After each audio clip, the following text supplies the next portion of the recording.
retired after 22 years of active duty in the world's finest Navy.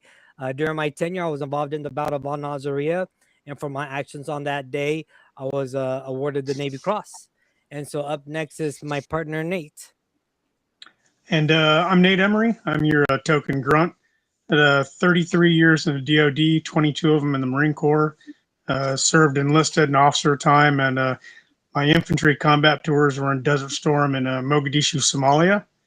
And tonight, our guest is um,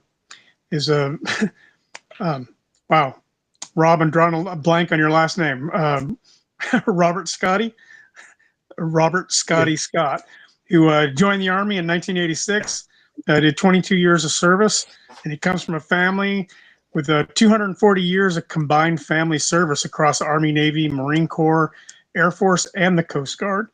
And Rob's a 100% service-connected disabled veteran after being crushed between a 56-ton vehicle and a 5-ton engine pack.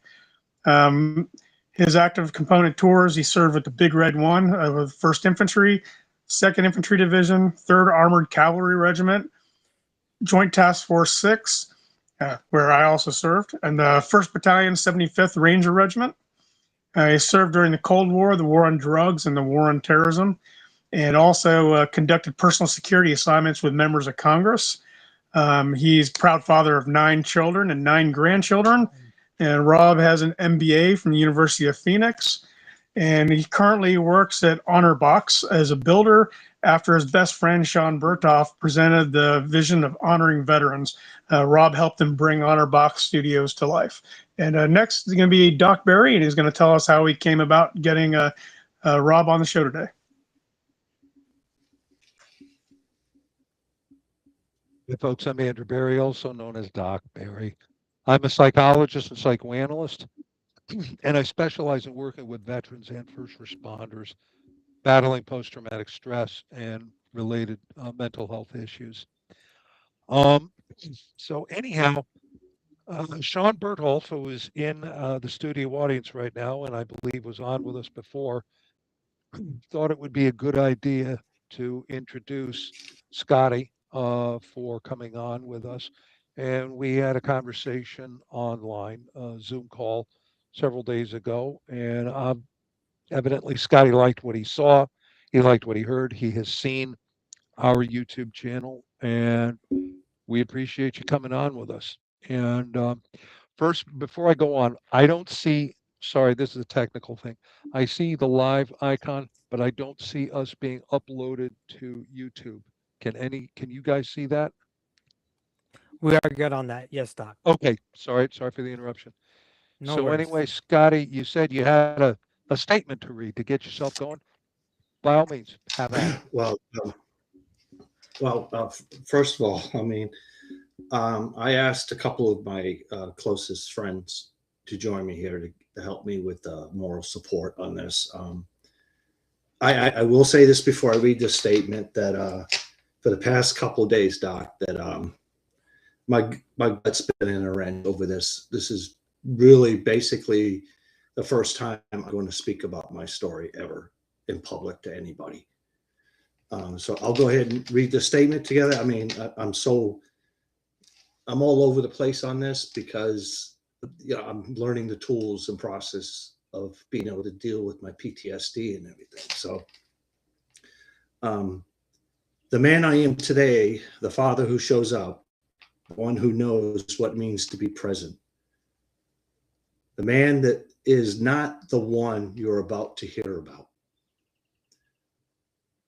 And I need you to understand something before we start. The distance between who I am now and who I was then wasn't crossed in a single moment.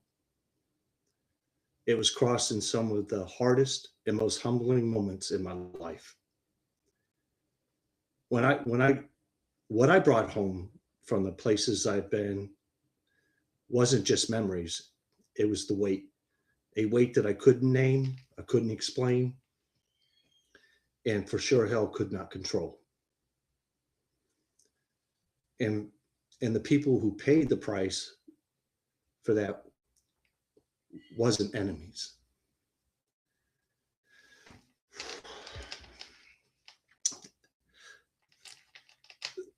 They were my children. They were my wife.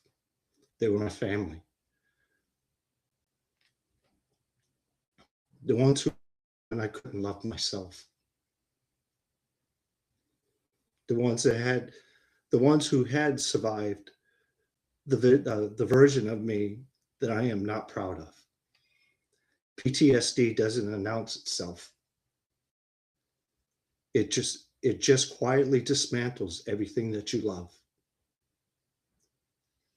And I almost let it. The truth took me a long time to face. But facing it is exactly why I'm here today. Because if one person hears this and feels less alone, then every word that I say today is worth it to say out loud.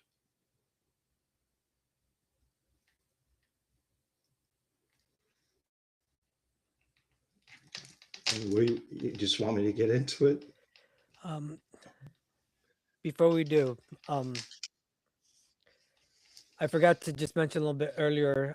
Doc Barry did say offline, but we always mention it beforehand. Is please don't always forget that although Dr. Andrew Barry is licensed board certified psychoanalyst and psychologist, he is not here to provide those services.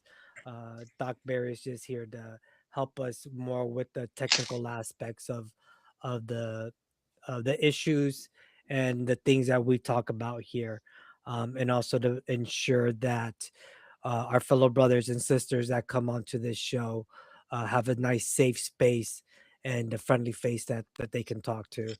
So anyone watching, please know we are not here to give advice. We are not here as your healthcare professionals. If anything that is said tonight might trigger you or lead you down a path that you know is not always a good path, we highly recommend that you seek professional help, whether it's calling 911, 988, or going to your local emergency room. And before Scotty, you start, first and foremost, I just want to say we've been on this 5 minutes, and your story has already touched my soul. When you said, when I came home, it wasn't the enemies that suffered, it was my family. That is it's a powerful statement, brother. Very powerful statement. And with that, I'll let y'all gentlemen go on because I'm going to be a blubbery mess. Well, just so everybody knows, the person that I was prior to the person I am today, I do come from a very honorable family that has served across almost every single branch of the military, Army, mostly Marines, Navy, Coast Guard, Air Force. I got son-in-laws, I got family members, aunts, cousins, grandfathers, their brothers all served. We're a very patriotic family. You know, growing up, you know, as a teenager, you know, I sat there and I despised my father. You know, my father being a Marine and then being an officer in the Coast Guard. You know, typical teenager behavior. But throughout my upbringing, the words duty, honor, country was constantly instilled in our daily life. You know, and of course, with the generation that I grew up with, you know, the mentality of how men were supposed to act and present themselves was, we were supposed to be that rock. We were supposed to be that foundation for the family. We weren't supposed to show emotions. We weren't supposed to show any type of feeling. You know, always had that cold look on our face all the time. You know, and of course, as I was growing up and being bounced all over the world with my father being in the military, and when it came time, when I was in high school and everything, and it came time that my father was always like, all right, what are you going to do with your life when you graduate? You know, those 4 years of high school, that it was constantly instilled in me. What are you going to do with your life? And I joined ROTC, the junior ROTC program in high school and everything. Oh, it kind of, my father knew it was my niche. And I guess I was also doing things to look for his approval.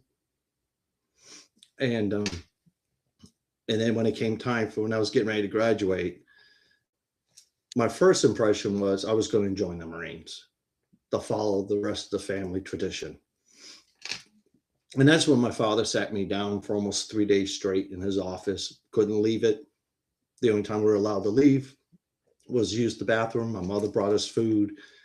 My father gave me the whole complete rundown, the different branches and everything. And then his last words to me was that the Army would be better suited for me because he knew what type of person I was. So I joined the Army. Throughout my course, my career, my tenderness with the Army, I was always focused on, excuse the cliche, be all you can be, because at that time, that's what it was, be all you can be. And I was always trying to be all I can be to impress my father, impress my family, looking for that approval. And in doing so, I exceeded in every aspects of my military career. Every schooling I went to, PLDC, BNOC, ANOC, all those schoolings, graduating with honors, it just, typical, the old cliche, I don't know if they still use it today, is high speed, low drag type of soldier. I was the high speed guy. So, but on March 25th of 1989, on a routine exercise and mission and everything, drastically changed my whole outlook on life, my whole process and goals in life. I was crushed between 56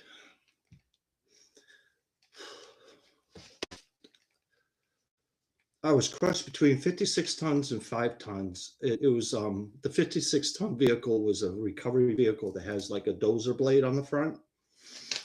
And engine pack was from an M1 Abram. That engine pack swung, and I unfortunately happened to be in the position of being between the two. And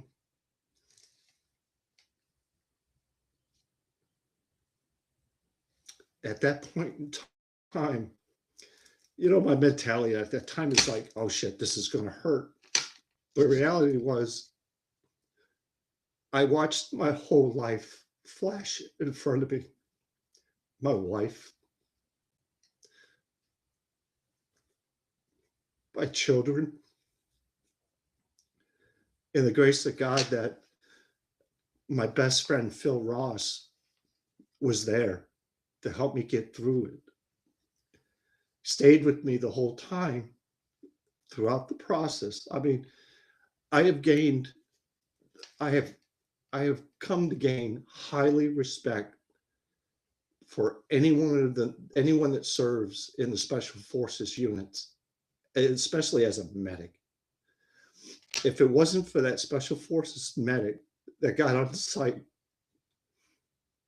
I wouldn't have made it. So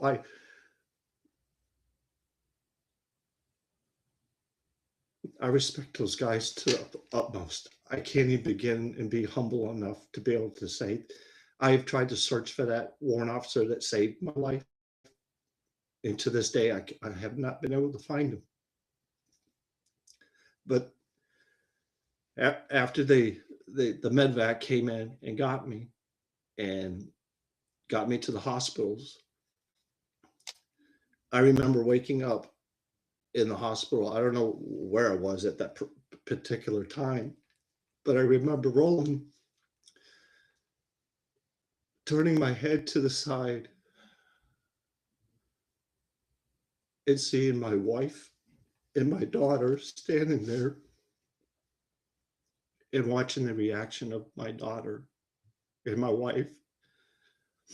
That's an image that I can never get out of my head. Part of me feels that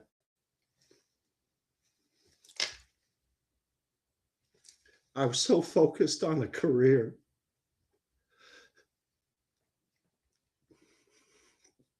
that I forgot what was most important to me. You know, looking for that approval and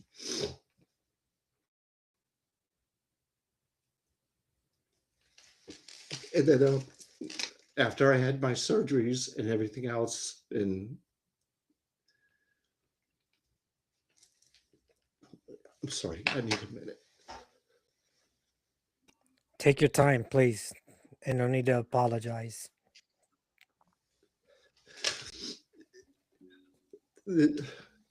I pray that my daughter's not watching this right now. I pray too that my wife at the time is not watching this. I have never spoken about this. I have never spoken about the truth of thoughts and memories and the internal evils that I battle on a daily basis. So after, you know, going through the recovery process of everything, and you know, I had one full bird colonel tell me that I'm very fortunate to be able to be where I was at that particular time. And when I was doing my follow-up appointments with him, he asked me how I was doing. He says, I don't care about you physically. I want to know here how you're doing. And when I raised my shirt and I showed him what I had to deal with on a daily basis in a remembrance of everything that happened to me, I asked him, you tell me how I'm feeling.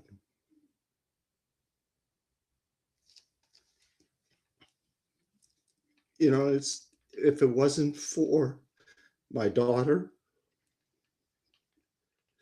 if it wasn't for my wife at the time to support me, to love me when I couldn't love myself because I wanted to give up,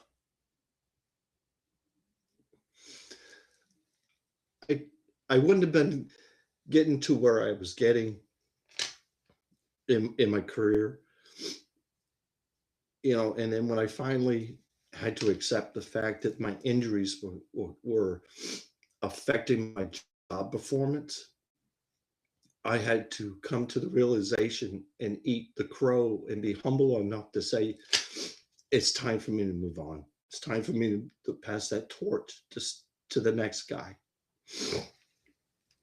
So when I got out, I had to do all my battles with the VA. You know, I was like, and I was angry, and I had so much hatred because, you know, I can't say this that everyone has happened to, but for them to tell me, no, it's not service connected. Really? Are you kidding me? You know? And you know that they train us in everything to do our job. But God damn it, they don't teach you the ass end of things and the aftermath of stuff. They don't. You know, I'm not saying that's the way it is today, because hopefully I pray to God that the light bulb has come on to where it helps those kids that are getting out today. You know, so when I got out, I was scared to death. Here I am, a wife, 2 children. I was somebody in the military, but I had to start from the bottom of the barrel again. How was I going to be able to support my family? You know, and I didn't want them to see the concerns and the worries and the fear that I had to be able to do this, because I grew up where A man is supposed to take care of his family regardless of what you got to do. And even to this day, I battle with that to this day. So I started working and I went through jobs and I went to school, started to get my associates, my bachelor's, and my master's in business just so I could be able to provide for my family. But prior to all that, you know, I'm kind of going to be jumping back and forth a little bit so you can understand where the thought process is with a lot of things.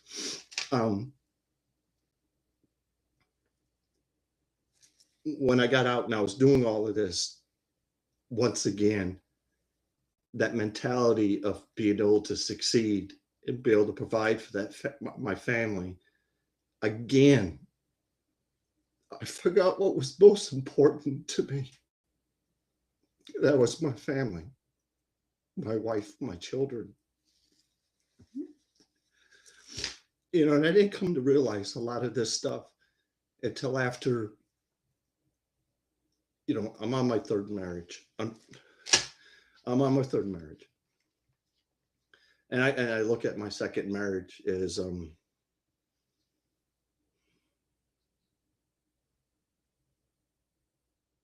I hate to put a label on it, but it was like a rebound. You know, and so while I'm going through everything, finally my wife that I'm with today saw how much I was killing myself just to get out of bed, to go to work, to be able to provide for my family. You know, if my kids needed anything, for them, because when I was in my career, I wasn't there for them. I was always deployed. I was always gone. So, and the one graceful, I thank God to this day, is the one thing I ever listened to my father on was prepare for retirement. So I retired. And in some aspects, it's good. And I'm about ready to talk about the bad aspects about retiring, especially with a service member. You know, this is things that my good friend Eric that I talk to about all the time, because he just recently retired and I understand what he's going through. So I retired, got all this time on my hands. I got nothing to occupy my thoughts or occupy my mind to keep focused on what needs to be done. And I mean, we can call it the way it is, you know, as my father used to tell me. He used to call a spade, a shovel, BS, BS, regardless. He always told me the truth. On May 14th, 2022, I just happened to be cutting my front yard. It was hot outside, listening to my music. Within a 3-hour time span, 18 Coronas I drank. I mean, they were going down good, don't get me wrong. But on that fateful day,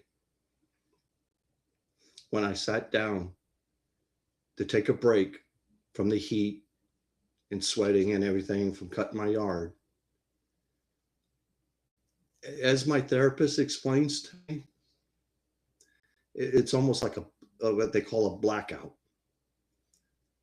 But I felt like it was an out-of-body experience, because I was sitting there looking down at myself, and I watched myself stand up, walk into my bedroom, grab my pistol, load it with a hollow point, go back out to the garage, sit down again, put it to my temple, started pulling the pressure off the trigger. And if it wasn't for my neighbor across the street, I wouldn't be here today.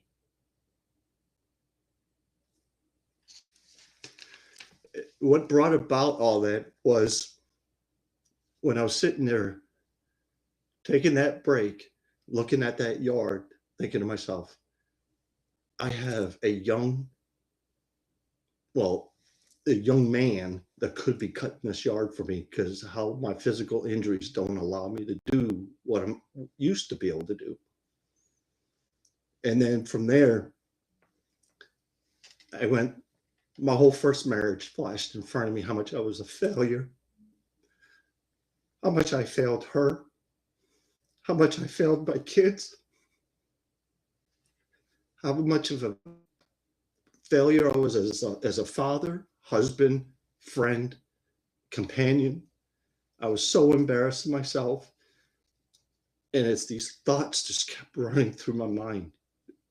My second marriage, how I was a failure, how my third one was failing. And I said to myself, you're such an idiot. You're the number one common denominator in all three of these scenarios. So that enforced and that strengthened that feelings of failure, being worthless, not upholding to my commitment to my family. Family means everything to me. How much I was a failure to my kids, not being there, being the father that they needed. Subconsciously, how I was reacting to their situations. And then once I got committed to the hospital, the VA put me on what they call the hot list. They would check in with me. I had to go, they put me in therapy and everything, which was a good thing for me. I knew I needed it. But throughout my process with the therapy, I talked to my therapist about everything that was going on, how I was feeling, how I felt as a failure. And I was journaling all this on a daily basis. How many nightmares I would have every night, how many hours of sleep I was getting, all breathing techniques. Yeah, I've done it all. I've done the whole gamut of what you could possibly do to help deal with situations. And I've come to find out that the exposure therapy is the most powerful therapy for me because of the type of person I am. When I first started with my therapist, I told her, I said, look, let's just make this simple. If you can't call me on my bullshit, that this relationship's not going to work. I needed that. I needed that kick in the ass that my father gave me all the time by calling a spade, a shovel, BS. Because that's the type of person I am. My close friends, I tell them, don't ever sugarcoat anything with me, regardless if you think you're going to hurt my feelings or not. Because I know they tell me in love. Stop smiling, Eric. So going through this whole process of my therapy, I've come to realize not only was I dealing with all this tragic stuff that's happened to me, but where I'm the most embarrassed about is my family was going through it. To a point where my wife was afraid to talk to me. My kids were afraid to interact with me or come to me about stuff because how I would have reacted to them. And it took months of therapy to build to start to rebuild that relationship with my own daughter, to start rebuilding a relationship with my wife at the time, because our children deserve the best of both of us. So throughout my process of therapy, my therapist was telling me, well, maybe you need to find yourself a hobby. So the best thing that's ever happened to me was gaining that hobby that helps me process and helps me cope with the things that I still to this day deal with. I still battle all those memories, and I'm still learning those tools, how to process everything. And when I'm in that dark hole, I pray to God that I am so thankful that I have the support system that I have today, not only from my therapist, from the VA, but my close friends. And I don't have a lot of close friends. I keep my circle very tight. That circle of support that I have from my friends is so vital for me to be able to continue and have that willingness and still have that fight in me. I don't want to be that person that I was. To a point, I was doing everything possible to better myself, 1, as a man, 2, as a father, 3, as a husband. I became a Freemason because I wanted to better myself. That's helped me a lot. My faith has helped me a lot. But mostly it's that what's been most vital to me is that close circle of friends that I have between Sean Burdoff, Eric Phillips, Jake McClain, Nate Baldwin, TJ are the most vital people in my life right now. They help me. It's almost, they know me more, they know me better than anyone else, even myself, because I guess they see the signs. So with that hobby that I started, one day Sean came to me with a concept. And at that particular time when Sean approached me about it, I was already doing, little small things to keep, a little hobby, making shadow boxes and stuff like that. Just to kind of help keep myself occupied, besides always just sitting in my garage drinking a Corona all the time. I was trying to find a way and a reason not to keep looking at the bottom of a bottle all the time.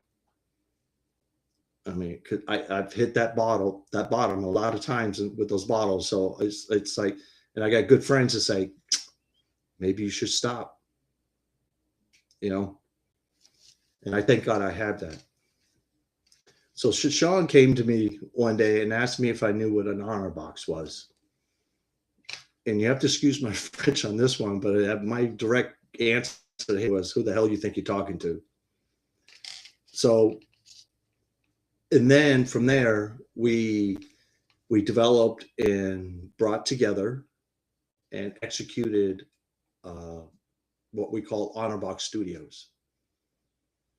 And with Honor Box Studios, it's my way, because throughout this whole process of my therapy and everything else, I looked in the mirror one day, and I you have to excuse my terminology on this, because I believe in, my dad used to use this with me all the time, the psychological analyze things, was either you're looking out the window or you're looking in the mirror. And if anyone understands what that statement means, when you look out the window, you're blaming everybody for everything that's going on around you.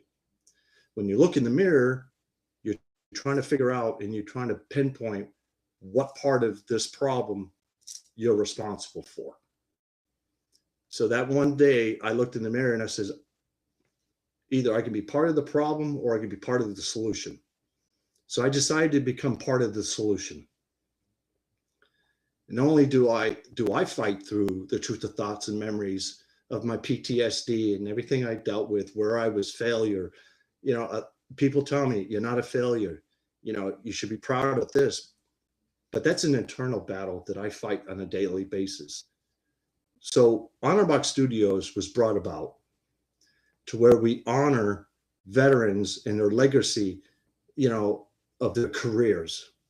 Because 90% of us veterans, when we get out of the military, we take all our stuff, and where does it end up? The bottom of a closet or up on a shelf in the closet, But when we came up with Honor Box Studios, I did not want Honor Box Studios to be that typical catalog place where you could go for retirement or honor somebody's legacy. As a good mentor of mine that I follow a lot made a statement on our website that over the years, you see all these shadow boxes in people's offices, your friends and everything, the typical wooden frame with the felt ribbons and everything situated perfectly. That's not Honor Box Studios. We're a unique thing. And the passion and the attention to detail and the tradition that we put in these boxes to express and tell that individual story is the most humbling, the most therapeutic process that I can do. And I brought this team together for Honor Box Studios. We are a veteran-based business.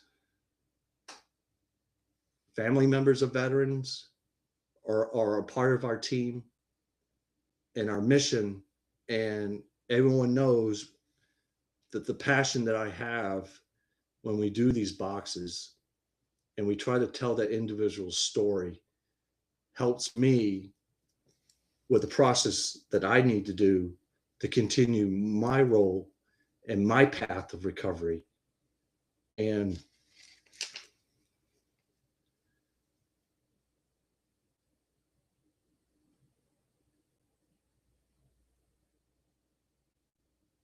I lost my train of thought. No, you're just talking about your passion for the shadow box and wanting it to be different, and that has helped you throughout your sobriety as well by sharing other veteran stories. And we with Honor Box Studios, like, how can I put this? In the military, you hear a lot of people say, "I got you six." But there's with that saying, that's the most powerful saying or statement that you can make to somebody. Because don't get me wrong, there's people out there who say it all day long, tell you, "I got you six." But when 3 o'clock comes around, that phone, they don't answer that phone. That's right. Yep. So when I tell somebody, "I got your six," that means I got your six. And not only do I surround myself with individuals with the same mentality and the same passion and the same characteristic traits as myself, as the team we have built to get put together with Honor Box Studios. When any one of my team members or myself tell you, "We got your six," that's exactly what we mean. We're not just here to tell you legacy. We're here to support other organizations that support veteran organizations. To a point, throughout the process of my therapy and everything, I've been involved with many different nonprofit organizations that try to help out veterans. A lot of those nonprofit organizations, I got a bad taste in my mouth, but that's okay. Maybe I'm just one out of a million, who knows? But through the process with Honor Box Studios, we've made a partnership with a nonprofit organization called the Patriots Fund. That organization that Todd Sherman and Pam Davis run, Matt Ellis, the executive director of the Patriots Fund, their mission, how they support other nonprofit organizations that help veterans is the most humbling event that you can ever be with, because I've been involved with their galas and everything, with our boxes to auction off to be able to raise money for veterans, and to a point to where I was so moved and so impressed with the things that I wanted to be more involved with the Patriots Fund. I'm part of the Patriots Fund Florida Committee for Research and Development for all the events that happened in Florida. They actually got one coming up on April 27th down in Tampa. So please check them out, follow them. They're organizations that helps other veteran organizations. I'm very impressed with them, and I'm happy to be part of them. They have helped me, myself. I'm like a dual story with them, because the other partnerships that they have with the other nonprofit organizations like Warrior Rising, we're involved with Warrior Rising. They're assisting other veterans that want to be entrepreneurs, to start their business. They teach them how to do everything, so they do it right and they can succeed.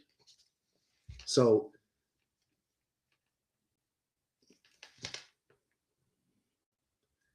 with all that keeps giving me the willingness and the courage to keep fighting and moving forward and keep looking out for my fellow brothers and sisters that are veterans, first responders too. I mean, I'm not just, I'm not including them. I'm not disincluding them, because they go through their own stuff. And it's like Eric and I talk, and TJ and I talk all the time. My story's my story. Their story's their story. My story's not more important or bigger than anyone else's story. I am me. I deal with things differently than any other individual. My best friends might not deal with something the way I deal with it. I'm still learning the tools. I am still learning how to process everything. So, I guess, the old saying, ask for forgiveness before you ask for permission. When it comes to my family, I'm begging for forgiveness. That's something that, as a man, being able to admit that you failed, but learning from those failures, I think it's the most vital thing that I'm learning from today. So.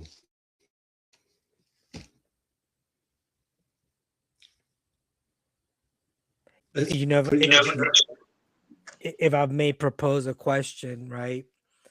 I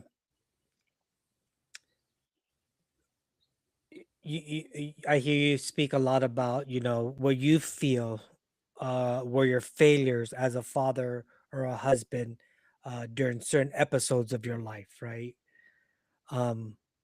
What I hear is a man that was just trying to do his best in a damned world. You know what I'm saying?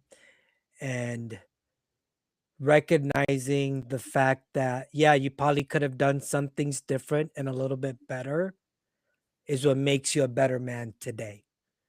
And I hope you can give yourself the love and compassion to know that the young man that who you were at 19 or 20 years old isn't like you said, isn't the man that we see before us today.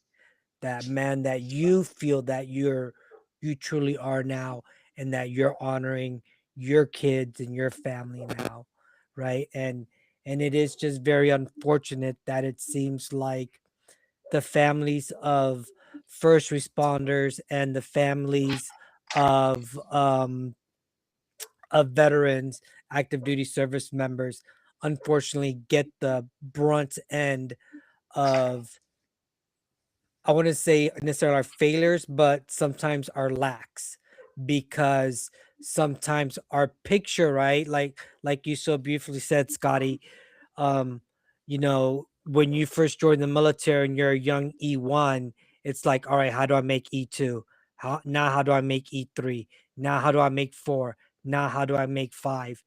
And I think we take for granted um that we're just like, well, my family's along for the ride. They know what they signed up for. You know what I'm saying? You know what I want to do in this military career. You signed up for, honey, and to even to a little point, we say even our kids signed up for it, right? This is what we had Yeah, to do, and that, we lose that focus, that our most important aspect, the most important thing that comes in our sea bag is our family. I agree with part of a lot of things that you said, Doc. But where I'm at today, what my family went through was uncalled for. It wasn't right. It isn't right. And I've always said, and I've always believed in my mind that it takes a certain woman or a man, based upon who's in the military. But in my aspects, my wife was the strongest one out of the both of us, because she's the one that had to endure the separation. She had to endure my deployments, being gone all the time, raising the kids, being there, handling the home front, so I could concentrate on my career and do my job without worrying about that my home front was all messed up like a soup sandwich. She's the one.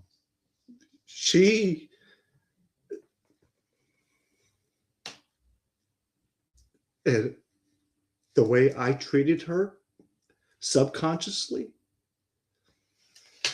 that's what I'm embarrassed about. Yeah, I can sit here all day long and say these are my faults. It doesn't change the fact how I feel. And I can't change that. I can only try to do better in the Yes, days sir. to come. Absolutely. You know? And I can't change her emotions. I can't change her feelings, because she has the right to those feelings. That's her right. I cannot dictate how she should feel, how she should accept things, because that's her right. She has that right. Let me just jump in here real quick. Regretting past actions is understandable, and the vulnerability and honesty you're showing is extraordinary. But I would submit there's a difference between regretting past actions and continuing to learn from them versus beating yourself up for not having the tools at the age of 19 that you have now. There's a difference between those two things. I Are agree you with the you same 100%. person? Yeah. Now that you were at 19? No, because you've learned a whole hell of a lot more. It Okay. comes down to a catchphrase that my grandmother used to tell me all the time. Men are like a bottle of wine. The longer they sit on the shelf, the better they get.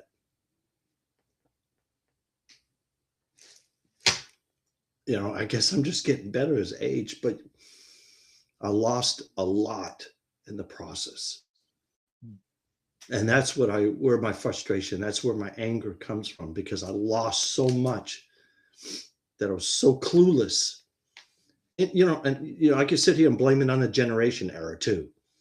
You know, the way my father brought us up.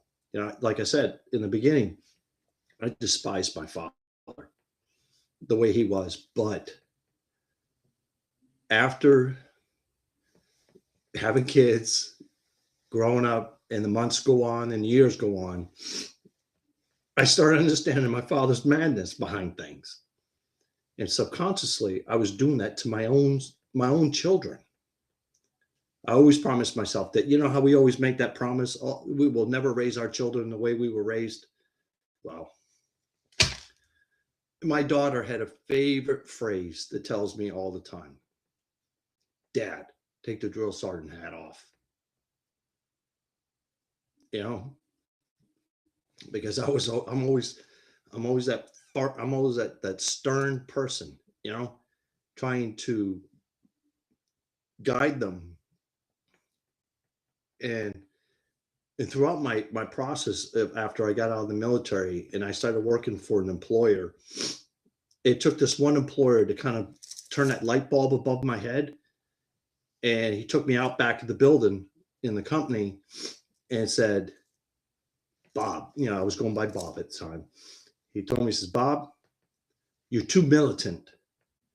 You can't deal with civilians the way you deal with military personnel. He says, don't get me wrong, you have very strong leadership capabilities and everything else. But the in reaction portion, you know, because when I gave an order, I expected the order to be executed. And if you disagreed with it, well, you execute it first, then you come back and talk to me about what your concerns are about that order that was given to you, you know? And that was my mentality. And it took me for him to do that, to take me under his wing, to help me cope with the civilian side of the house. So,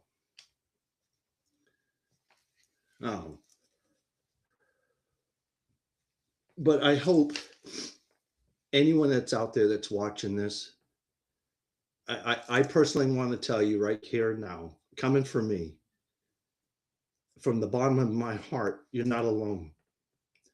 Don't be afraid or don't be too proud not to ask for help when you need it. Get that support system. Get those people, get yourself circled, you know, surrounded by those individuals that will give you the genuine support and not a two-faced or hypocritical support, because that won't do you any good. You know, especially if they take you down a rabbit hole and put you in that dark hole and leave you alone afterwards. That's not good either. You know, I mentioned that I've been involved with plenty of nonprofit organizations for veterans. And it's just, unless you have a certified person with you, I'm sorry. Don't ask me to rip a Band-Aid off. I mean, I'm ripping a Band-Aid off by talking about a lot of stuff today. I might be bouncing back and forth, but it's just, you know, a lot of things tied or reaction because of this in the past, you know, the consequences of everything. I mean, it does a certain path. You know, I tell you right now, I'm not that smooth ocean glass water. I got so many waves and ripples and clashing tornadoes or hurricanes going on in my ocean. I'm not perfect. I just did my job. I'm not anybody, you know, I don't know how to put it.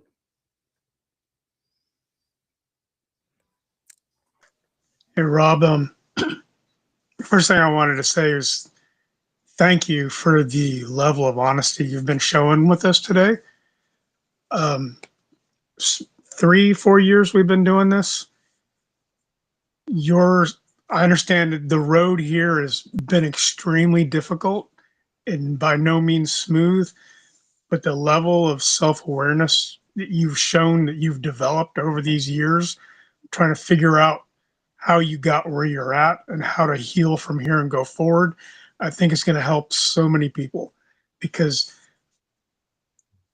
man, the number of things that you bring up that Luis, I can look right at Luis when you say things, and I know there are things that he struggles with and has struggled with in the past.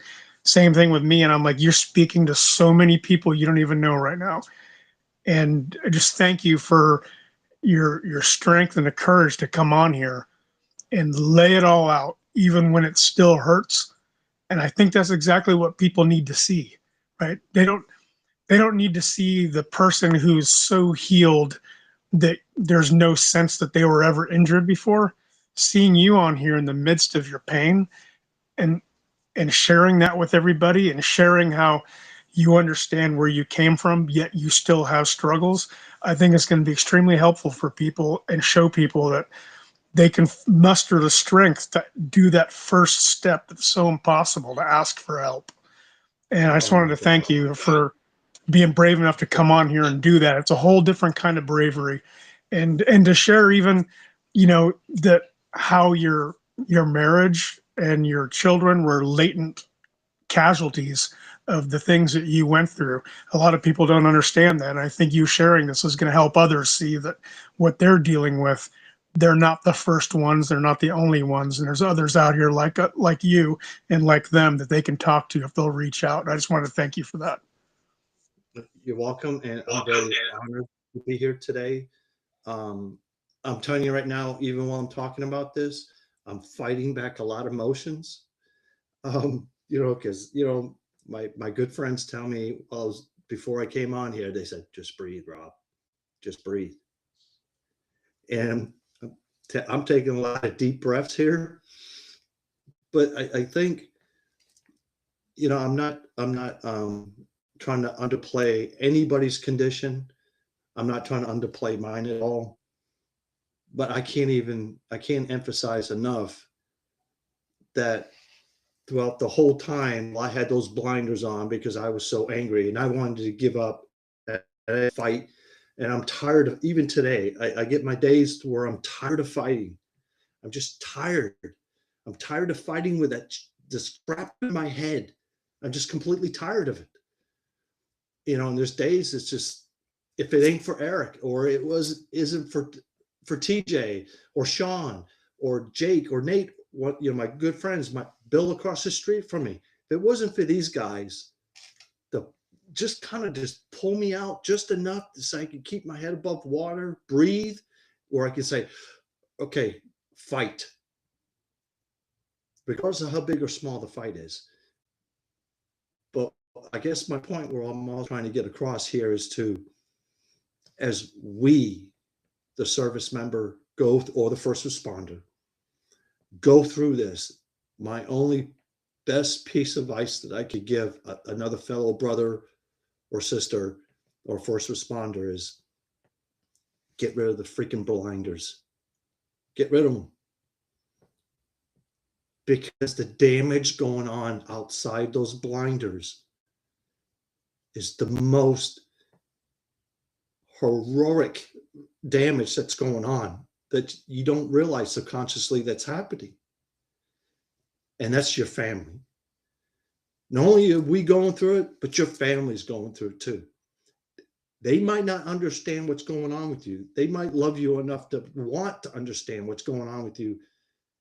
And it's like I was explaining to Eric one time, I'm afraid sometimes to even talk about the thoughts going on in my head because I don't want my family to look at me with that shame or like that fear. This ain't the dad that I know. I don't want them to see that guy. I don't want them to see what's going on in my head or spend even an hour walking my shoes in my brain. I don't want them. I'm supposed to protect them. But in the same aspect, I failed in that process because I had the freaking blinders on and I wasn't paying attention to the most important things that were going on around my life. Because I was so damn focused on my own, tied up in my own head and issues and thoughts, and playing the pity potty game, looking out the window instead of looking in that damn mirror. To say, get your ass in, So I just. Let me, Go ahead, Doc Barry. okay. Let me just jump in here real quick. I can, because of the intensity of this discussion so far, the honesty of it, I'm going to look into the crystal ball that I don't own, and I'm going to predict that we've saved a few lives tonight. and anybody who watches this. We will be saving lives with this webcast in the future. And I thank you for being part of this, Scotty. And also, there are several people sitting in silence. I see TJ, I'm guessing that's you. I'm seeing whoever Kim is, who's sitting in silence. I'm seeing Eric, who's sitting in silence, and a few minutes, and a few folks in the studio audience. That was Scotty. That was a master stroke, actually, for you to have these men and women or whoever on with you to back you up. We've never seen this before. So aiding us Ac- tonight are the folks Actually, in silence on the um, screen and in the chat. And I thank you all. I'll shut up now. actually, Kim was my wife going through all this at the time. I can't live without.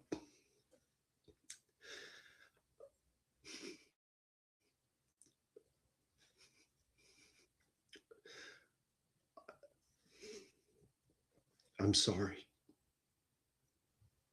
Don't be, Scotty.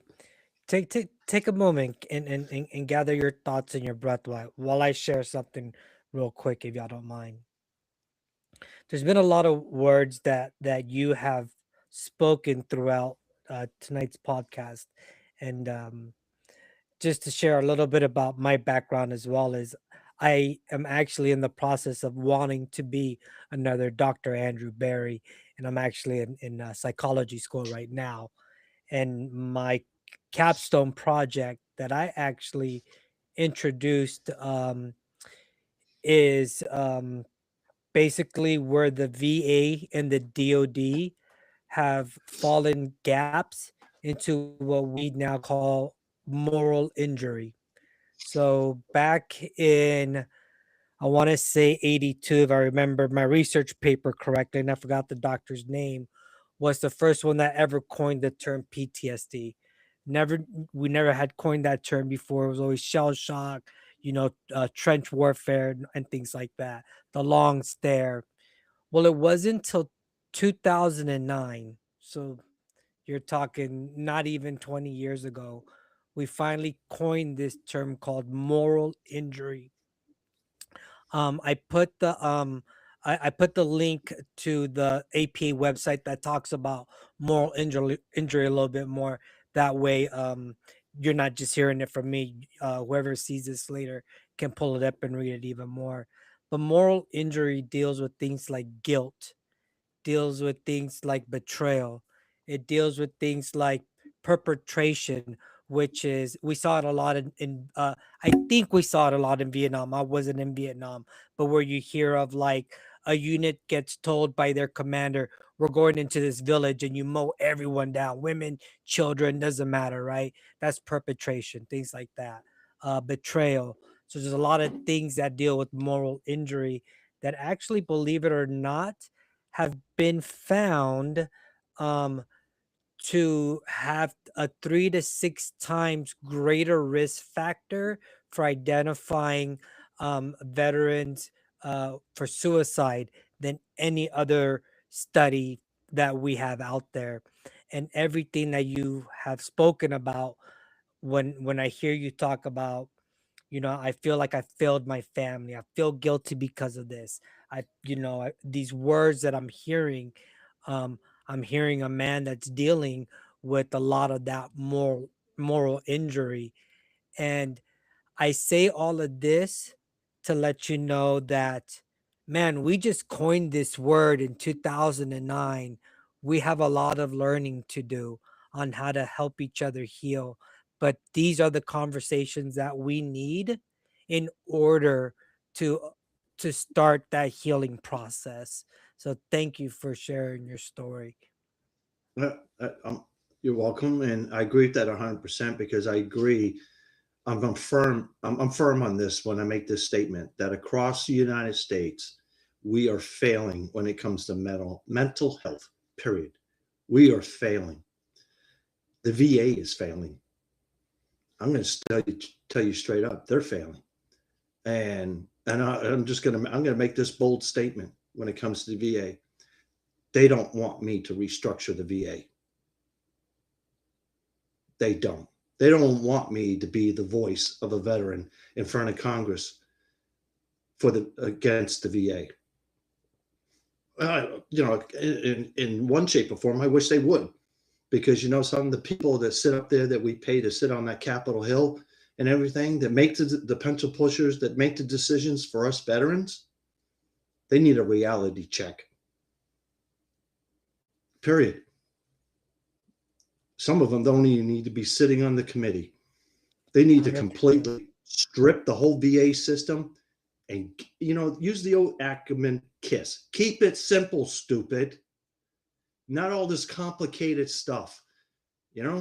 Why do we have a VA bill involved with money going overseas to study frogs? Why? Why is that even happening?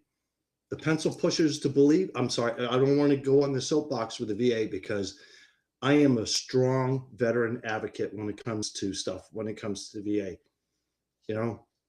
We all get shortchanged. Some people get screwed. Some people abuse, don't get me wrong. There's people abuse the system.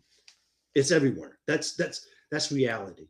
As long as you can accept reality, but there's people out there that deserve something from the VA that they're not getting. And that's where I like to get and play with the team that I have. If we can assist another fellow brother and sister veteran that get what they're entitled to, you can slap my telephone number right up here on this podcast, and I'll be more than happy to talk to anybody to assist them and get them. Because if I don't know the answers, or I don't know, I'm going to make sure you get the answers and you get in the right direction, on the right path to get what you deserve. That's why I'm involved to do what I do, help these other nonprofit organizations with Honor Box Studios so they can raise money to be able to take care of these veterans, because something? It's reality. It's a fact. The VA is failing. So other organizations are out there to pick up the slack when we're paying somebody to do it. And I'm going to use a personal experience of my own when it comes to the VA.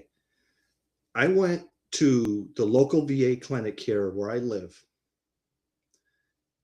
and I wanted to submit a claim to additional stuff to already have on my laundry list of conditions under my VA page with everything else that's wrong with me. Something else pops up. So I go there. I talk to a VSO that's there. Not once did she look at me. I told her what I wanted to do. All she was doing is printing stuff off a computer and then handing it to me. And I'm like, what am I supposed to do with this? Well, fill it out. I don't know how to fill it out. That's why I'm here. Google it. Well, let me explain to you how PTSD medication works and the limitations of that. Oh, Scotty here blows a head gasket, where I got the whole clinic up in an uproar, cheering because somebody's finally kicking somebody in the butt, saying, if you don't, won't you quit and put someone else in that paycheck at your government GS job level that you're getting paid, that cares about veterans? That's what I'm saying. These are personal experiences, that we deal with. I couldn't even imagine what other veterans are having to deal with when it comes to trying to get the help they need. First of all, just the help. A simple thing is that why is it taking 6 months to get an appointment? Wrong answer. If I go to the VA and I say I need an appointment, I should have an appointment next week. You get doctors in there, they're just there. Let me collect my paycheck. Let me collect, it's like, look, if you don't want, get someone else in there in the GS level job that's willing to take care of the veterans, that care about us. I got cousins, that deal with the VA, that they're being jerked around. When they got the documentation, this is all service connected. Here's the proof. And they're still getting denied? Come on, really? It's easier to collect Social Security, get a Social Security disability claim put in, and that's supposed to be harder than getting approved for the VA. but people are getting it before they get VA benefits. There's a problem. Okay, I'm sorry. I'm going to get off my soapbox. But Don't we worry. understand where it comes from. Yeah, don't worry about it. From what I've heard, for those who go into the VA, yes, there's no eye contact. You feel like you're being treated like a piece of meat instead of a human being. They have you go through this a formula of questions. Feels like you're being processed as opposed to listened to. Somebody also put in the chat, uh, according to the VA, meds are the answer. And one of my Vietnam guys told me a long time ago. He said when he went to the VA, the so-called psychiatrist in charge of his case had bags, I say again, of medications, and he plopped all the bags of medications on his desk in front of him. He said, "Just pick any of these that you want, and I'll write you a script, and you're good to go." And the guy looked at him and said, "I don't want pills. I want somebody to listen to me." Well, we don't do that here. That's the first thing I'll tell you. The second thing I'm going to tell you That's is those who know me very well have told me how lucky I am to be in private practice instead of working for the VA. Because they've said, "Doc, you wouldn't last 5 minutes in there. You like to fight with administrators," which I do. But also, they're going to tell you who you can and cannot see and how you will work with that veteran. And I say, oh, bullshit. I am not going to be micromanaged by a pencil pushing stuffed shirt. I flatly refuse. So you got 100% backup. Oh, the other thing is you find out very quickly if you get out of grad school that that's the environment you're in. And also you're not making anywhere near as much as you can in the private sector. So what's the inducement to stay? You're going to get overworked, you're going to get underpaid, and you're going to get micromanaged if you work for the VA. Sounds like fun to me. And you're going to be told exactly how to treat your patient when the person has no clue even who the patient is because they've never met him a day in their life. Just to cap on that also, with the mental health sector of PTSD and all this other stuff, I truly don't think there's anyone out there in the industry that's highly qualified to deal with anybody that's dealing with PTSD. Yeah, might have some experience, but to be truly qualified, that's a realm because it's all over the place. But in reference to what Doc was saying about, hey, just pick a pill.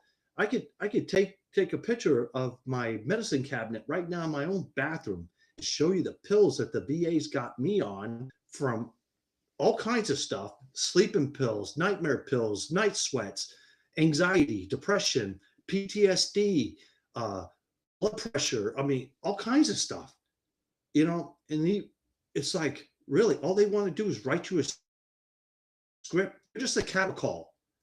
Well, stop with the cattle calling. Start taking care of us. Yeah. We earn that right. 100%.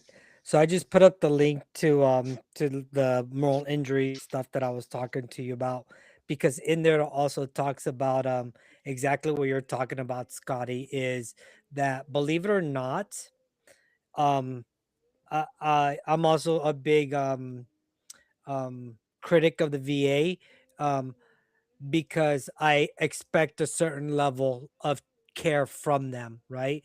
If it's like, our government promised us something, if we gave our life, whether it was 1 year in service, sorry about the little one in the background, you guys, or it was 30 years in the service, right? Our government promised us something, right?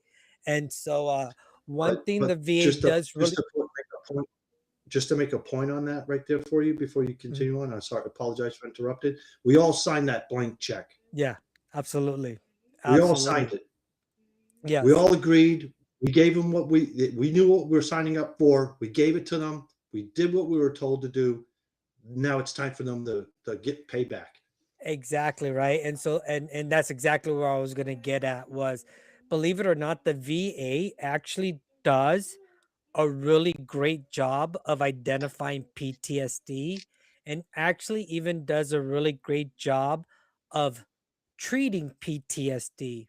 What they don't do a good job of is taking care of the moral injury, and that's what they are seeing is what is leading veterans to the suicide.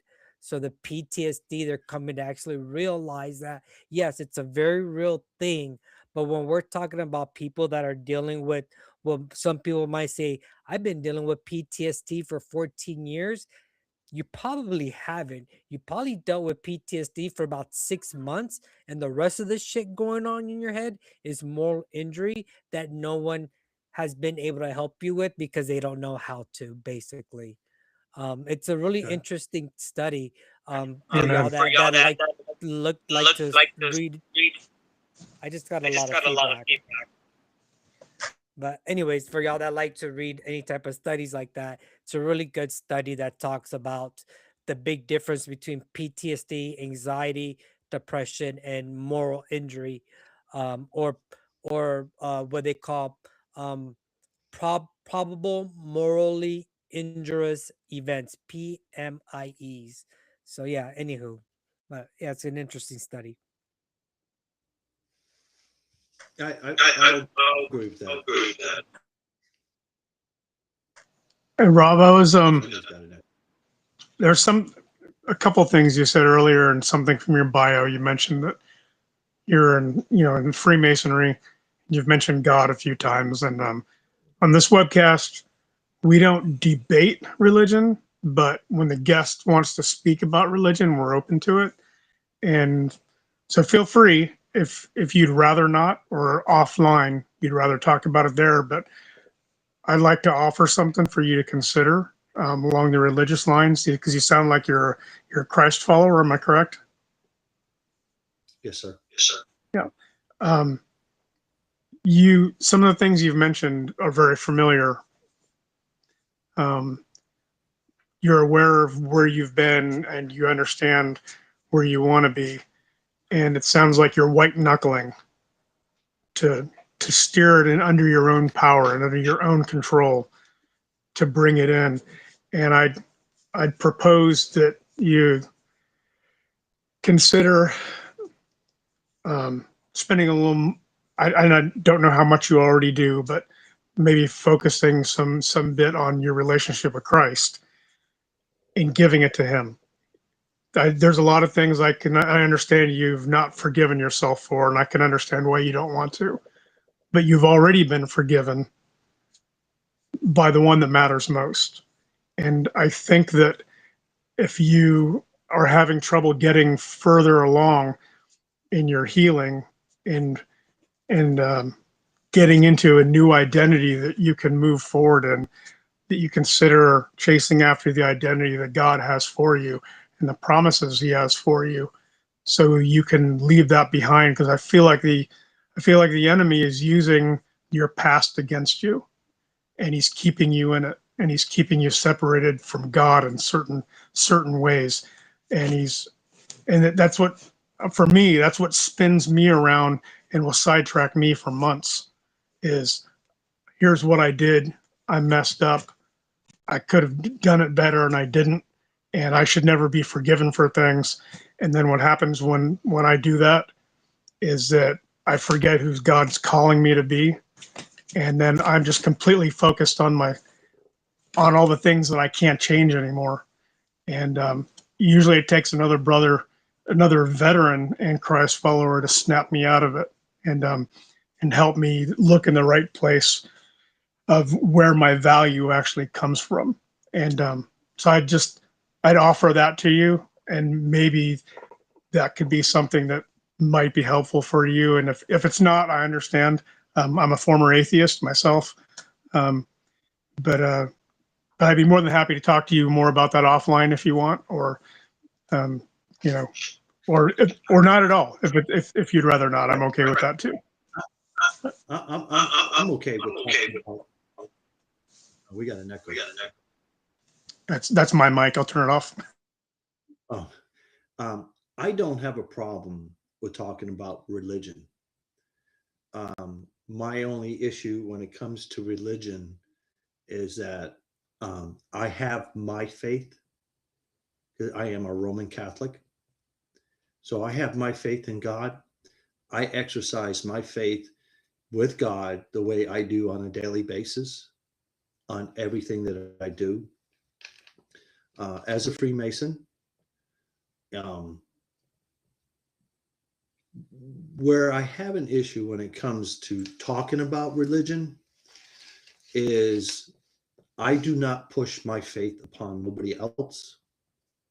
I ask for the same respect in that aspect.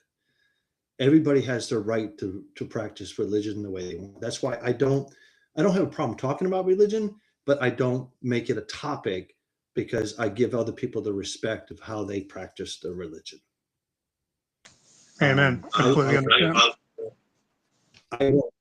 I will not talk about anything about the Freemasons except for the fact that it's helped me become a better man, husband, friend, brother, father. So that's all I can only try to keep my own actions square. So That's good to hear. Yeah, and I think that's just a good policy for like just about everything in general, right? Like I'm gonna have my views that I grew up with, my own morals and ethics that I grew up with. You know, some might have changed throughout the years, right? Um, but as long as the other person that I'm speaking with, you know, it doesn't mean they have to have the exact same morals and ethics, but you know, like, what am I trying to say? Like, you have to have that mutual respect of understanding each other, right? Like, for yes, instance, you know, Nate used to be an atheist, and now he's a devout Christian. Believe it or not, I was raised as a Jehovah's Witness, and now I'm a devout Buddhist, right? So yeah, we have so many different religions here, and we have had guests. One of our great guests from England. He's a preacher, he's a father, and there has been things that he has told me. And I used to be one of those people that, because I was raised really, really strict Roman Catholic, right? Real Mexican Roman Catholic household, and everything was punished and everything sinful. Um, it kind of drew me away a little bit. But the couple of times we've had him as a guest and we've spoken about theology and his thought process on spirituality and religion, and who for him God really is, and who for him God really is for all of us as his as God's children, right? Has really opened my mind and allowed me to um I'll say it this for the first time. Nate's never heard me say this. Doc Barry's never heard me say this, but has allowed me for the first time to open my heart to a God of, I think of what most of us think of, a Christian style, one, what's it called? One God religion. Monotheism. Monotheist. Monotheism. Yeah. There you go. There you go. So yeah, it's allowed me to open my heart to that, and it's beautiful because I've come to learn a lot about myself, but also I've come to learn a lot about people that I consider brothers and friends, like Nate and Doc Barry, just like you have your brothers yeah. TJ and Eric and I'm whatnot, open. right? So For what it's worth, I'm gentlemen, open to and any whoever's religion. listening, You know, I would love. okay, for what it's worth, Luis Oh, is talking about our friend and brother in Christ, Father Nigel Mumford. He is an Episcopal priest, all right? And what makes him all that? From speaking only for myself, he's a man of the cloth I would follow through hell, with a pail of water, no questions asked. And I'm going to tell you why. Because in his early years, he started off as a Royal Marine commando, drill instructor, and combat veteran. He served during the Troubles in the 1970s when the British forces were literally at war with the Irish Republican Army. Nigel was ordered to shoot his own countrymen. He was injured. He's been through hell, and he is so open with his experiences and his own post-traumatic stress. He has a healing ministry for veterans, and the man is a magician at what he does. I don't have 1/10 the Yeah, I chops don't. that man does. Go ahead. I'm open-minded to anyone else's religion. As long as you can agree to disagree and be open-minded and be respectful of other people's beliefs, and not believe that your belief is the only way. Hey, let's have an intelligent conversation. But Yeah, I'm on my fourth religion, so I understand. Yeah.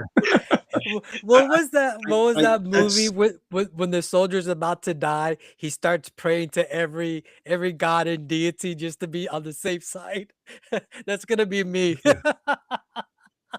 Yeah, I try to stay away from the religious talk because it gets too heated. Same thing with politics, but I'll love to argue some politics, but but that's okay. But Well, that's a religion Yeah, of its own, isn't it? yeah. Nowadays, You know, I tell you, I know this is all about me telling my story and stuff like that, but I have the moral support from TJ and Eric. I would like to throw a couple questions at them. I was kind of hoping so everybody. that we could hear from them for a little bit. I'm glad. Yeah, let's Oh, do it. oh, heck yeah! Because they know me. There's no I in team, and they are part of my team. They are part of my recovery process, my support system. So I'm gonna let Eric talk a little bit, and I want TJ to say something too. And so, and let them go off of everything that we've been talking about already. Yeah, and Floor's yours, Chief. and real quick, gentlemen, before, if you could also just give us just a quick little background, where you grew up, what branch of the service you joined, why, and then whatever you want to say. Perfect. All right. Well, first, I don't know, but I apologize how I look because I didn't realize that I was going to actually be on this. I thought I was just kind of like in the background listening and providing him, but yeah, and it's 2:30 in the morning, so my eyes are crap. It's okay. Look at the rest of us. Yeah. I'm one of those kids who kind of grew up all over the place, not because I was a military brat, but because family moved where the work was. One of those situations growing up. Trauma from pre-birth. But that's a whole nother story. I retired out of the military 22 and a half years. The entire time was operational, either in the line infantry or as a Green Beret. I never did staff time, so it was all straightforward. Have my own issues, as Rob says, that he continues to assist me with as well. But I was telling him, as he was preparing for this, like, it means a lot. Like, it strikes, man. Like, now I'm starting to get emotional. Thanks, Dick. So I love you, brother. I love you too, man. He has assisted me in a lot coming out of, he thinks I assisted him, but I kind of look up to him as my older brother. I just have to pull his chain from time to time. Like, hey man, you're going to get us in trouble type shit. You know what I mean? Type stuff. But we roll well together. We balance well. And him doing this, I continue to tell him that I think he needed to push it out. Like this is a massive piece towards his recovery, like he was talking about before. And I think this is amazing. I 1000% feel that it is going to save lives. I continuously told him coming out and telling his story, I supported 1000% because it is going to save lives. Because he literally, like, I apologize on the name aspect. My brain is not firing on all cylinders, but like Doc Barry said, and November 8th, that he's gone through so many different phases and he's provided so many different outlooks and perspectives along that pathway that he was able to walk through and talk about, that there's a little bit that everybody can touch on and bring in to be able to grow themselves and assist in their own recovery. And that is a lot of what I have done with Rob as we've continued to talk and grow our friendship and brotherhood as we have.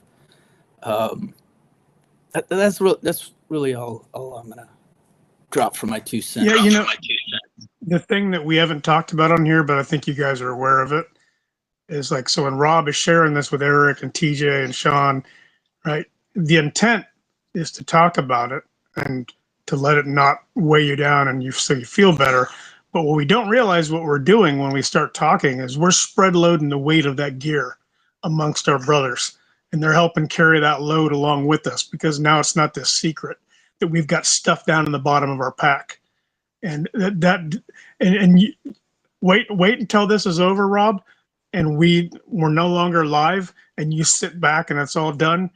You're gonna feel a little bit different, and it's amazing with just getting it out into the ether and saying it out loud for other people to hear what that does for you. You know, when you talk to other people, like Eric's saying, it's hard to tell who's helping who. Well, it's because you're helping each other because you're talking, and we just need to do more of it. Yeah, forgive me for laughing because what you just made that statement, Eric and TJ were pounding in my head earlier all day today. That's why they're smiling, especially TJ. Both of them are smiling at me because I can see them. So I know that.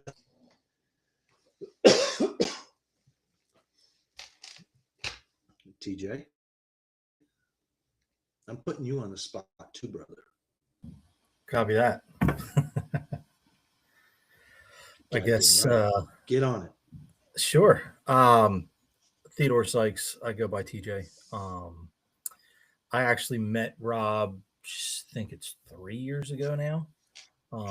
I didn't, me and Eric grew up separate. We didn't know each other. We didn't even know he existed until 2005 when I was deploying. And so when I finally got to meet Eric, we all went to the range, and I've physically known my own cousin as long as I've known Rob.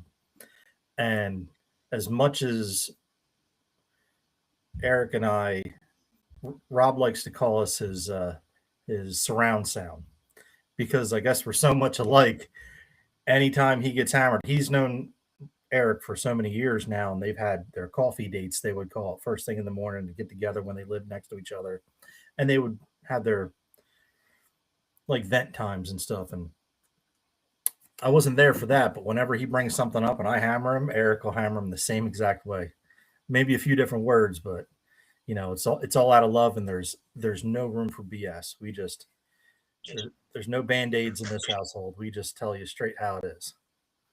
So sounds like you guys sounds like you're as left and right lateral limits. That's all it is. I was 12 years Army. I was a 19 Delta Cavalry Scout. I was a 19 Kilo Armored Crewman, and I was 19 Delta or 11 Bravo as well. So, just like those guys, you go to war, you get your damage, you get your weight that you carry. Some of it you can shed, some of it you keep. And like the VA, as everyone was saying about, here's the papers and stuff like that.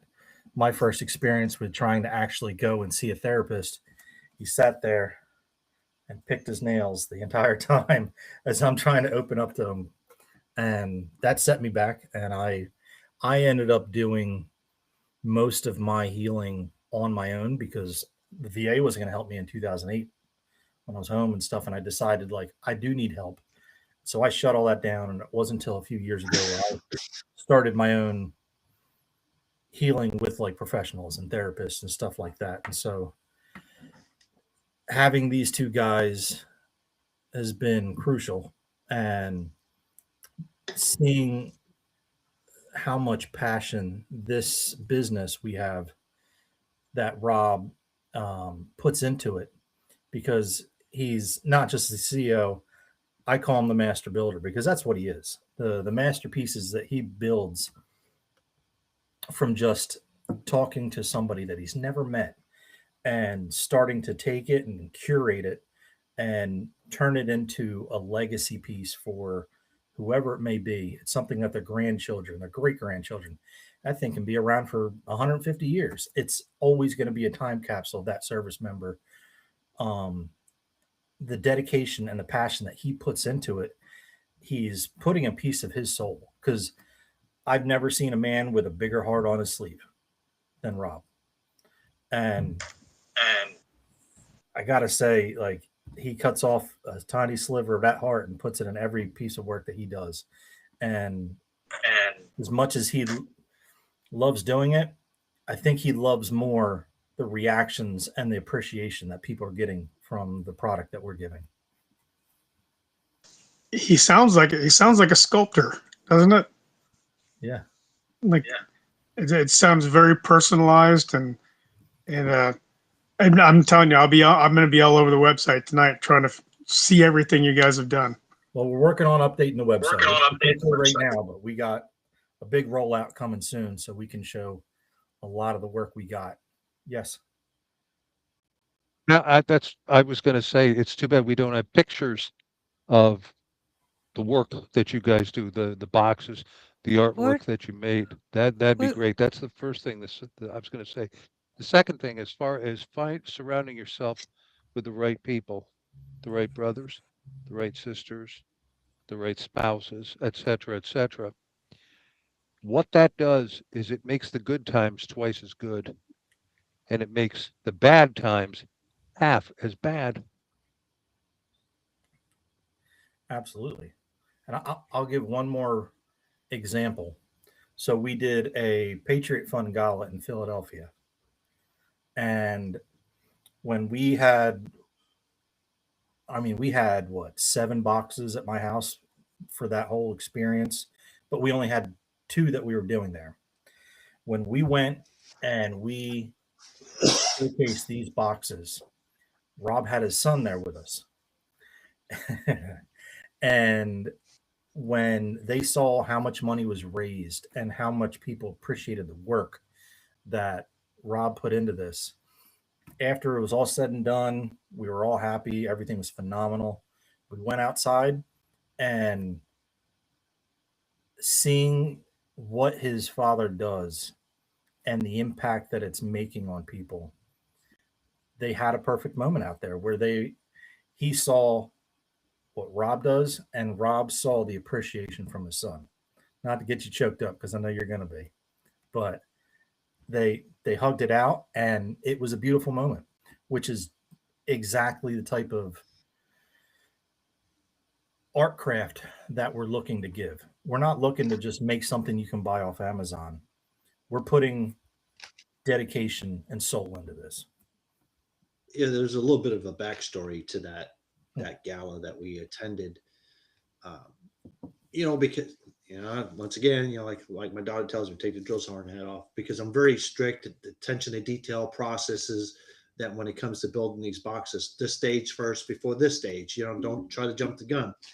And my son would always make these comments and complain about stuff. But then during that gala we attended with the Patriots Fund to auction off those boxes to raise money for veterans, and he saw how much money they went for. He started seeing the end results of all the sweat equity that we put involved into these boxes, why I do what I do. And because he helps me build these boxes here with me. So if you want, I don't know if we got some good quality pictures on there. I think Eric has better pictures. Okay, yeah, he can show you the different. I was on y'all's website trying to show it for our audience members, but Yeah. Can Eric share his screen? He should be able to. If he doesn't want to, I did just send Eric my email address. If he wants to email them That's, to me real quick, I'm we gonna can go do ahead that. and email it to you. I have a couple different things going on my screen. I'm not sharing it. Thank you. Yeah, sounds good, brother. Oh, yeah. So while we wait for Eric I to mean, send that, what exactly like are the differences between the gold package, platinum package, silver package? Like is it just the size of the shadow box or what? Yeah, well, like okay. Okay. I'm going to tell you right now, each one of our boxes that we design, and they're all handcrafted. okay. No box is ever duplicated. You know, it's one of a kind box. So the extensiveness of the customization to the box will determine where within like our if you go to like the package deals, you'll see like there's little set price points in there. Mm-hmm. Um, but based up, of course, low end is low end of that package deal. The old saying, you get what you pay for. Right. And the more extensive of the customization that we do to the box. Of course, that brings you up in different tier. What you're seeing right here, this is where you can make it. Those are deposits Okay. for the boxes, where they can make a deposit towards a box if they want to go with say, yeah, I want to order one. But Understood. if you go to the top of the website page and you go to where it says packages Okay. and you scroll down, Right these here. are our different tier packages. Okay. Okay. Yes, each tier package that we have is a different size box. Our best selling box is the gold package. Everybody wants the gold package because it's phenomenal. I mean, it's just what I can do with the customization to that box. It's unlimited. I mean, I can do things with it that it's just wow. And then they have the other packages down at the bottom where you have the platinum. That is it's a high-end package to where it's like the box. Of course, the box is bigger. Now, when you get into the custom build package, it's unlimited. There is a box. I hope Eric sends you that picture of it, though. It's actually our fourth box that we have ever made in the company.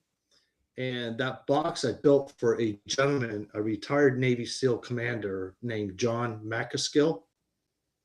Okay. I don't know if anybody's familiar with him, but he has a podcast called Mindful Men. I follow him. He's got books out and everything. So, but we built his retirement gift, and his retirement gift. The reason why he purchased his own retirement gift because when he retired, it was during the COVID era, so he didn't get to have a ceremony and all this stuff. Right. And Eric, did you send him that one John McAskill's box? Okay. So when we built his box and when we had a video intake call with him, that's the reason why I like to do the video intake calls with our customers is because not only am I hearing what they're saying, but I'm watching their body language when they talk about it. So I get that sense of how much passion when they talk about a certain detail of the box. I mean, if they're showing a lot of passion, well, hello, ding. I mean, common sense, pay attention, So John McAskill's box was built. It tells his whole military career. It tells his story without him telling his story. Okay. Have you already sent that, Eric? You should have. He sent me a few of them. I'm just downloading them right now so I can share them onto the site. So it's like on his box because he was a Navy SEAL. He was on 3 different Navy SEAL teams. That's all represented on the box. All his ranks when he started out as an enlisted. Then he went to the Naval Academy. All his officer ranks are on there. His ribbon racks on there. His badges are there. You know, he's a Scotch drinker. He loves Scotch. So there's a decanter set in there, you know, with his glasses. You know, he specifically picked out certain details of the design that was non-negotiable, like i.e. Mhm. the type of glasses he wanted, you know. And then it's like, and he was, I would ask him, how was he keeping his Scotch cold? You know, he says, oh, I put ice cubes. I said, well, that's watering it down. And he's like, I never thought of it that way. So I came up with the concept of the ice cubes that he has in the box. If once you get it downloaded and you'll be able to show it, those are, you put them in the freezer, they're bullets Okay. to put in his glasses to keep his Scotch cold. You know, and because he was a Navy SEAL, he's got his fins mounted to the side of the box. You know, there's a thing called a Dapper rebreather that the Special Forces and Navy SEALs are the only ones that use. Okay. Mhm. That's mounted on the box on a skull, you know, the skull representing, you know, that died hard SEAL that he was, you know. And on the back of the box, there's a photo engraved in photo of his family. Okay, that right there is that was for a gentleman that retired from the Space Force. Okay, let me. The email above it that says John's box. Yeah, this one, right? Now, one more email above that one. Oh, there it is. Yeah, there it is. Be aware you're sharing your inbox to the internet. Yeah, I know, and I'm trying to get out of that.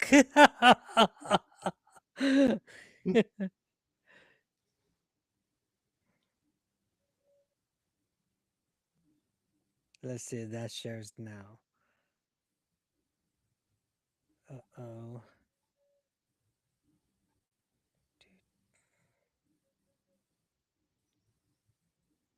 Don't feel so bad. I'm not good with technology either. There we go. It's easy for me to sit back and point. There we go. All right. Yeah. Okay, this box, we designed it around a master sergeant that was retiring from the Space Force. He originally was in the Air Force, but he transferred over to the Space Force. So as you see that, you know, he's got his badges, he's got his ribbon rack in there, he's got his all different patches from where he was assigned with the Air Force, and the shadow box that's directly behind that box with the big Air Force stripes, that was also part of that package deal. Okay. Yeah, we got a couple one. I do apologize everyone that I'm new to sharing like pictures like this. Usually we share Yeah. like either a website or something like that. So sorry Okay. you didn't need to see all of my personal inbox stuff. So as you see, you got the three chambers of the bullets, like for the revolver, you know, one per glass, and in the center on the top, those are actually coasters that have the U.S. Naval Academy's shield on it, and of course the decanter is engraved with, you know, the Navy and everything. Those two engravings on each side of the skull are the campaigns that he served in. And of course, you can see the three Navy SEAL teams that he was involved with. I believe it was I knew one was 12 and 10. I think the other one, I think it's 2. I believe that one was. Okay. But as you see, you know, the rebreather is mounted, the Dapper rebreather is mounted to the skull. Of course, the skull lights up. The whole inside lights up.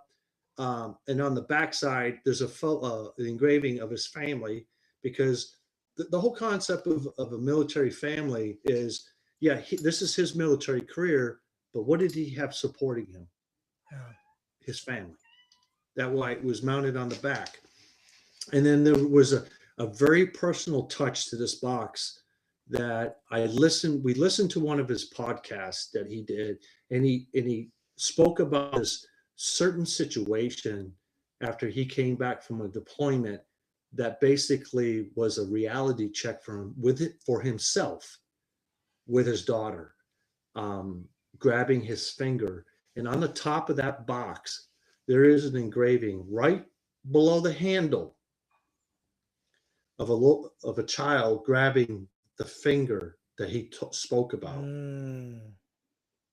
And I put it underneath the handle for the purpose of that right there was the deciding factor for him to be able to change of carrying the weight of his career. You know, and I say this with honor, and I say this with very humble about it. I made a Navy SEAL cry. Yeah. Imagine you did. So I mean, it's not a joking matter. It's just, I was very moved that after all that hard work that I put into something, the end result is watching the customer at the other end when they receive it for the final time, that they're like, their reaction. That is what we call our speakeasy box. Okay. That was done for the Patriot Fund. It's just pistols as decanters that we put, Yeah, I we see that. mount in the box. See what else we got. Oops.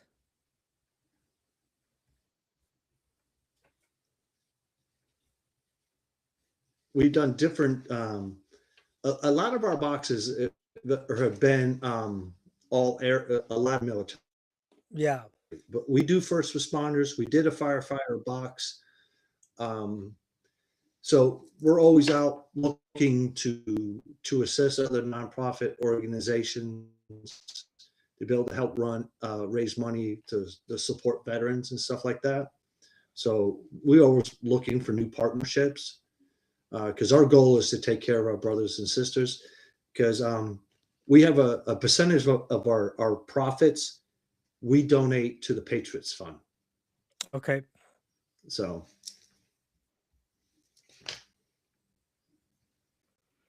Right on. Those are the coolest boxes I've ever seen. Yeah. Yeah. Absolutely. oh, they get even.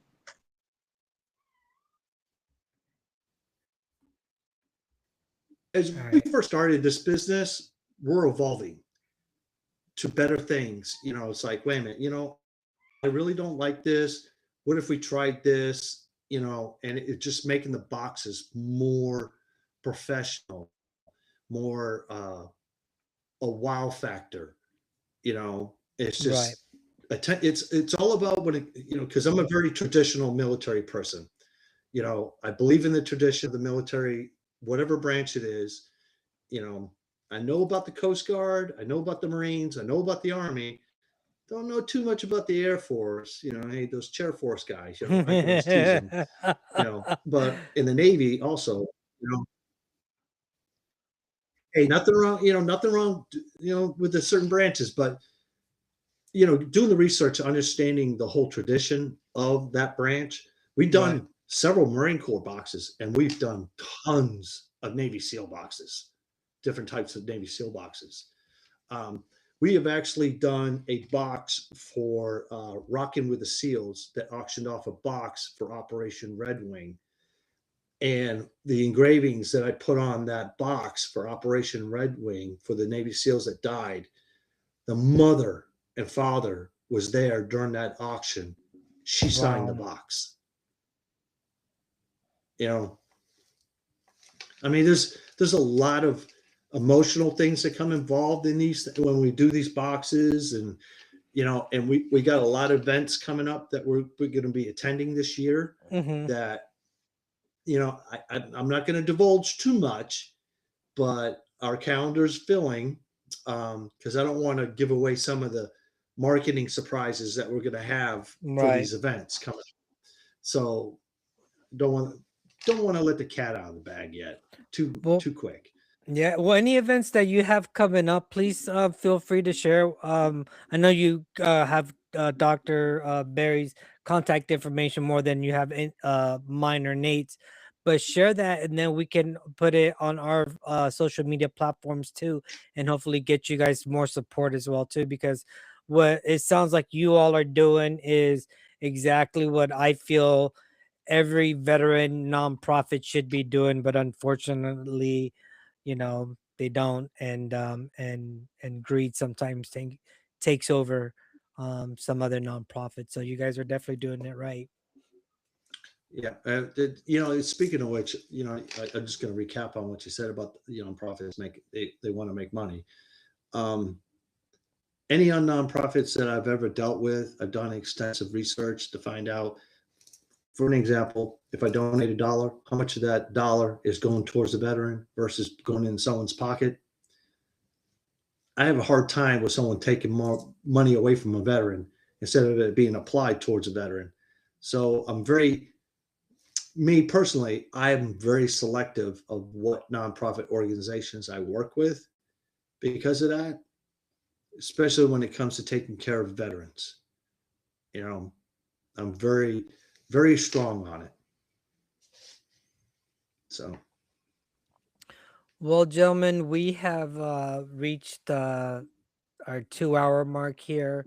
I know someone like Eric, I think it's like 3 in the morning where he's at now, right? So, with that being said, we just want to open it up.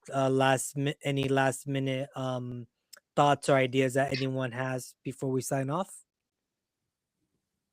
Eric, go ahead. For what it's worth, Eric, TJ, and anybody else who's tuning in who knows Scotty, if you would like to be a guest and share your story, you're invited hereby to come on with us anytime. Sunday nights, 7 o'clock. Sign up, get a hold of us, figure out how to make it happen. Includes you again, Scotty. Absolutely. It'd be great. I mean, I feel like we barely scratched the surface, but yeah.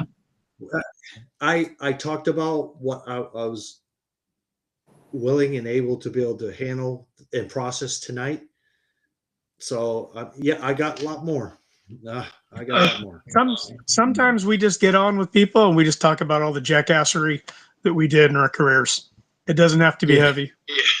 I'm sure with TJ and Eric and Sean, you've learned that you can get on and talk with each other and not even get into the deep shit that you're dealing with at the moment, and just talking about other stuff lightens the load. Absolutely. What I would like to say, in closing, is that if any veteran is out there listening, first responder, I just want to re-emphasize you're not alone. We're here to assist you in the path of whatever type of recovery that fits the best for you. For what's best for me, it won't always necessarily work for you. I've come to find out that exposure therapy is the kick in the ass that I need to continue my path of recovery. But I want to let you know, from one brother to the next, we're here for you. We're on social media for Honorbox Studios. If you need to reach out to us because you feel comfortable, you want to talk to me or talk to Eric or TJ because of how we were talking here today, please reach out to us and we got your six. Awesome. Thank you. Eric or TJ, any last minute things that you gentlemen want to say? The only thing I wanted to say was, but Rob, I didn't want to. I was trying to get it in before Rob's closing statement. I don't want to go off of it. Hey man, I'm super proud of you, dude. I love you, and you did phenomenal. It was awesome, man. I'm glad that you asked me to sit in on it. I thank you very much from the bottom of my heart, brother.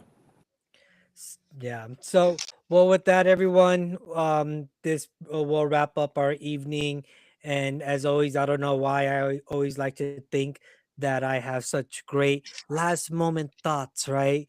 But if there is one thought that I definitely do have with this podcast tonight, it is this. Dr. Barry usually always will ask one of us, let me ask you a question. I put you in a fighting hole. Everyone around you is dead. All your ammunition is gone. Your weapons are jammed.